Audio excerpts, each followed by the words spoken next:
family loves him. They'll never accept you. I can't choose you over them, she said, choosing their approval over me. So, I moved on in silence. Now, she's miserable, begging for another chance. And they call me daily to complain about the monster they forced on her. But I don't care anymore. Hey viewers, before we get into the video, make sure to subscribe to the channel and tap the like button if you want more stories like this. Thanks Reddit. I never expected to be posting here, but 2 years after my ex left me for the guy her family approved of, she's suddenly blowing up my phone. Brace yourselves, this one's a ride. I'm writing this mainly to get it off my chest and maybe warn anyone else dealing with family interference in a relationship. Names are changed for obvious reasons, but the story is real. Let's call me Alex, her Emily, and the golden boy, David. I met Emily back in college about 6 years ago. I was studying engineering on a full scholarship, coming from a working-class background. My dad was a mechanic, my mom a teacher, nothing fancy, but stable. Emily came from old money, the kind with a family estate and trust funds.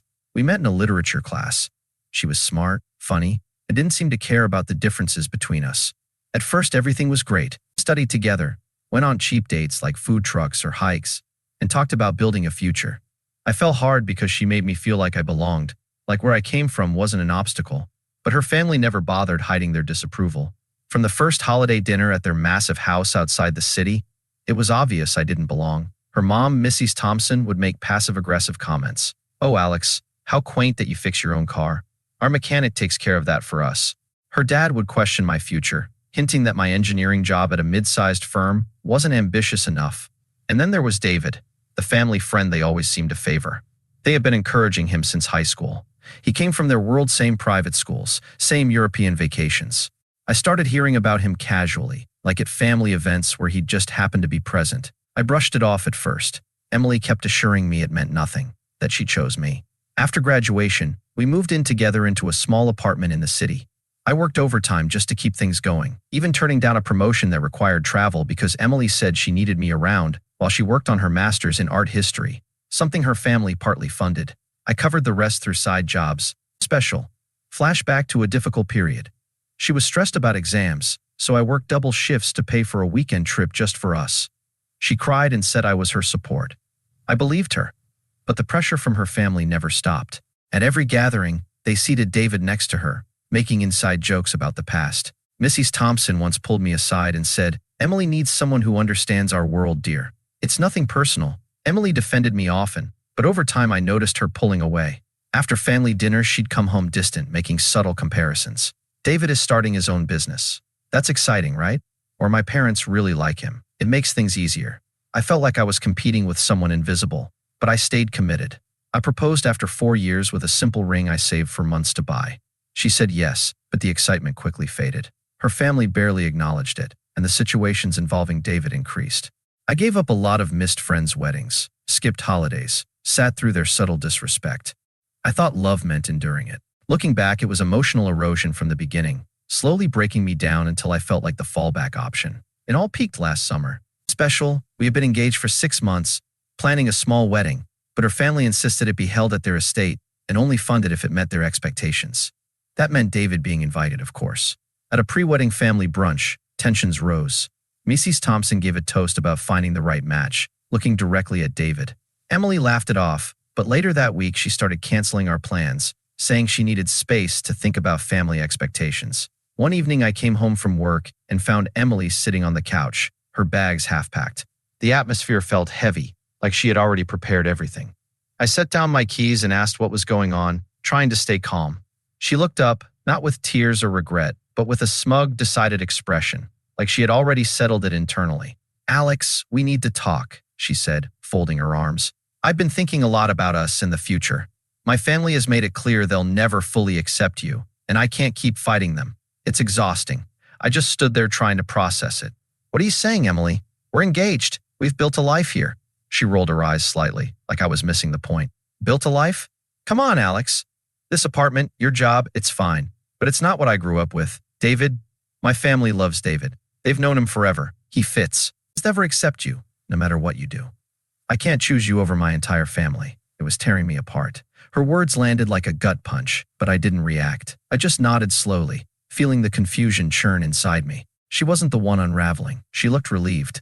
"So David is the reason," I said. "All those setups were coincidence." She gave a short, dismissive laugh. Don't make this dramatic. It's not like I've been cheating or anything, but yeah, we've been talking more. He understands it.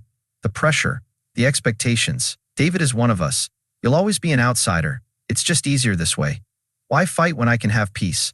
Easier. That word hurt the most. 4 years of us, my sacrifices, reduced to an inconvenience. I wanted to ask why she had said yes to the proposal, why she let me believe there was a future. But her tone was sharp, entitled, like I was something she had simply outgrown. She stood, picking up a box from the floor. I deserved to be happy without all this conflict. My parents are right. Marrying outside our circle just complicates everything. David is starting that business with family backing. It's stable, connected. You're sweet, but let's be honest. You don't fit those dinners, those trips. It's awkward for everyone. I felt the injustice burning in my chest, but I didn't beg or raise my voice. If that's how you feel, then go, I said evenly. Inside, everything was collapsing. How could she turn this into my fault? Her reasoning felt twisted, hypocritical, blaming her family while admitting she chose convenience over us. She paused, like she expected more resistance, maybe tears to justify herself. You're not even going to argue? That's the problem. You're too passive. David would fight for what he wants. She shook her head with a smirk. Anyway, I'll take my things. We can figure out the lease later. My mom's already helping me move back temporarily. Passive, for enduring their treatment. I helped her finish packing the last box, handing it over without a word. She looked surprised, maybe a flicker of doubt, but she covered it with smugness. Thanks. This is for the best. You'll find someone on your level. As she left and the door slammed, I stood in the silence. The apartment felt hollow, echoing her words. Outsider. Easier. I sank onto the couch, staring at the RIN box she left behind. Confusion hit hard. Had it all been a lie? The late nights I worked so she could study, the family events where I smiled, through their disrespect it all felt undeserved. Like I'd been used from the start, but I didn't call her. I didn't text. I just sat there, letting it settle like a slow poison. That night, sleep didn't come. This influence kept replaying in my mind the steady erosion of what we had, turning her away from me. Why wasn't I enough? The unfairness lingered, but I didn't chase her. If she wanted easy, she could have it. The days after Emily left blurred together. I didn't spam her phone or show up at her family estate demanding answers. I detached completely. That first morning, I blocked her number, unfollowed her everywhere, and started clearing out what was left of our life. The lease was shared, but I called the landlord, explained calmly, and arranged an early termination. I found a smaller place across town. Nothing extravagant, just mine. No drama, no confrontation, only quiet decisions. Work became my anchor. I threw myself into it, taking the promotion I had once turned down, the one with travel. The long hours helped dull the pain. At night in the new apartment, the confusion returned hardest. I kept hearing her words. You'll always be an outsider. Why had I allowed myself to stay in something so one-sided? Flashback to our second Christmas together. I had driven through a snowstorm to attend her family's gathering, only to sit alone while they praised David's stories. Emily barely spoke to me, later saying, "That's just how they are." I had given up my own family time for that, believing it proved my commitment. This felt like abandonment, their disrespect slowly breaking what we had until it finally snapped. For weeks, I sat with that unfairness. I would wake up questioning everything. Was I really not enough because of where I came from? The silence from her made it worse. No calls, no apologies. Mutual friends reached out, awkwardly heard about Emily and David. "Sorry, man." And I'd just respond, "It's fine," and change the subject. I didn't badmouth her. That wasn't me. Instead, I focused on myself. I started going to the gym, something I had neglected around her schedule. Joined a hiking group. Met new people who didn't care about status or background. Slowly, the heaviness faded. I realized it wasn't about my worth. It was their toxicity and her choice to accept it. Months passed, and my thoughts shifted from why me to this freed me. I traveled for work, saw new places, even started dating casually. No pressure, just learning to enjoy my own company. A year later, I got another promotion and bought a small house in the suburbs with a yard. It was simple, but it was earned. Flashback to a low point. Right after the breakup, I found an old photo of us hiking, her smiling like I was her entire world. I felt discarded, like a tool used for her rebellion phase. But now clarity had set in. I had been loyal to a fault, committed to someone who saw me as disposable. Special. The betrayal still hurt, but it pushed growth. I wasn't confused anymore. I was free. Emily faded into irrelevance. I heard through the grapevine that she had quickly married David. A lavish wedding at the estate. Good for her, I thought without bitterness. I built something real on my own terms. No more enduring snubs or manipulation. The silence I chose became my strength. About a year and a half after the breakup, the karma started circulating.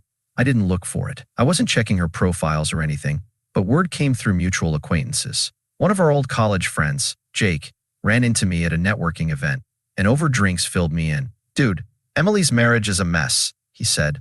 Apparently, once David got what he wanted, the charm faded quickly. He quit his half-hearted job attempt, claiming family connections would secure his future. But instead of working, he stayed home, expecting Emily to cook, clean, and handle everything, while he played video games or went golfing with friends. It got worse. David began treating her family like an ATM. Mrs. Thompson complained to anyone who would listen that he was extremely entitled, demanding they fund failed business ideas. He ran up expenses on trips, then pressured Emily into covering them with what was left of her inheritance. Tension grew. Family dinners turned into arguments, with David snapping at her father for not supporting him enough. Emily, who had chosen the easy path, was now stuck mediating as her life collapsed into resentment. She lost weight and looked drained in photos Jake showed me. Friends pulled away, exhausted by the chaos. Her art history career stalled because she was too busy enabling him. She was emotionally drained and starting to feel it financially as the family's patience thinned. It was ironic the perfect fit revealed as lazy and fake, the same discard pattern she had done to me. I didn't gloat, it just confirmed I had dodged a bullet, but it felt like justice, shaped by their own choices. Then came the attempts to come back. It started subtly. Around 18 months after the breakup, I got a text from an unknown number. Hers, I found out later. "Hey Alex, it's Emily. Been thinking about old times. How are you?" I stared at it, feeling nothing but mild annoyance. No apology, just fishing. I didn't respond. A week later, "I miss our hikes. Life's been crazy. Coffee sometime." I ignored that too. Then escalation a call a month later. I let it go to voicemail. "Alex, pick up. I know you're there. Look, I made a mistake. The family stuff pressured me into something stupid. David isn't who I thought. Can we talk? I need a friend right now." "Need a friend?" After calling me an outsider. Special. Her voice had that manipulative edge, like she expected sympathy. I deleted it without replying. The power had flipped. She was desperate. I was detached. Then mutual friends got involved. Jake texted. "Emily asked me to reach out. She's really sorry, man. Her mom pushed her too hard. Give her a chance." Guilt-tripping me, like I owed her something. I replied simply, "Not interested." He backed off. But then Sarah, another mutual friend, called. "Alex, she's falling apart. David treats her badly, lazy, demanding. Her family regrets everything. You're the stable one she needs. Come on, forgive and forget. Forgive." Her tone was pushy, like I was the villain for moving on. "Sarah, this isn't my problem," I said firmly. "Tell her to deal with David." Click. Then Emily's next move, showing up unannounced at my office lobby. I was heading out for lunch when I saw her disheveled, red-eyed. "Alex, please, just 5 minutes." I stopped, keeping distance. "Emily, what are you doing here?" She stepped closer, voice cracking but still entitled. "I messed up badly. David's useless. He expects me to wait on him. He fights with my parents constantly. Mom hates him now. She says he's draining us. I thought it would be easy, but it's hell. You were good to me. Reliable. I see that now. Let's try again. Special. I'll cut them off if I have to." Her hypocrisy was obvious, blaming everyone else, twisting it like her betrayal was a minor mistake. No real remorse, only desperation for stability. "You chose this," I said calmly. No emotion. "David was one of you. Easier, remember?" She flushed, anger flashing. "Don't throw that back at me." I was confused, pressured. "You're being cruel, acting like you don't care after everything we had." "I don't," I replied evenly. "This conversation is over." I walked past her and left her there fuming. After that, the text turned nasty. "Heartless jerk. You'll regret this. No one else will put up with your boring life." It went from smug to desperate to full-blown rage. Then her family joined in. Mrs. Thompson called next. "Alex, dear, it's been too long. Emily's told me everything. We miss how you treated her. David, well, he's been a disappointment. Lazy, entitled. We never should have interfered." Hearing her talk like that, like none of it had been orchestrated, was almost absurd. "Miss Thompson, why are you calling?" She sighed, dramatic as ever. "To make amends. Come to dinner. We can talk sense into Emily together. You're family material. Not him. Family material." I almost laughed at the reversal. The final crack came a few weeks later, during my housewarming party. I had invited coworkers and new hiking friends. It's fancy, but it felt like a milestone. Midway through, my phone rang again. "Mrs. Thompson." I stepped outside for some quiet. "Alex, please listen," she began, voice strained and pleading. "David's gotten worse. He refuses to work, spends our money like water. They fight every day. Emily is miserable. We all miss you. You were steady. Kind. How do we fix this? I leaned on the railing, hearing laughter from inside. My life was stable, peaceful. Hers didn't matter to me anymore. I'm sorry you're unhappy with the son-in-law you chose for yourselves, I said calmly and firmly. It has nothing to do with me. Goodbye. Wait, Alex, she started. I hung up and blocked the number. No sympathy, no lingering attachment. They were powerless, now just ghosts from a life I had outgrown. I went back inside, raised a toast with my friends, and didn't think about her again.